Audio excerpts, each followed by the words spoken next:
natin, mag-steam tayo kasi ganito lang eh.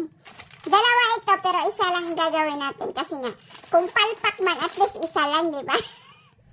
Yan, dito natin ilalagay. Ano ito eh?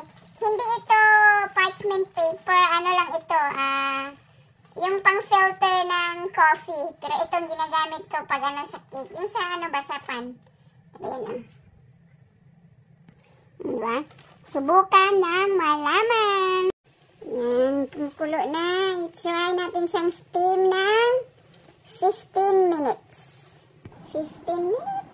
Yan, malapit na yan. In-steam natin ng 30 minutes. Yan, in-spray ko ng tubig. Yan, ganyan.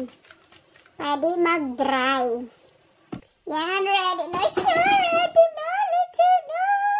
Ayun na, may nilagang mani na tayo. Thank you, Jennifer. Diba? 48 years na ata akong di nakakain ng nilagang mani. Puro lang pritong mani ang kinain ni Day Jennifer. Kaya, ayan.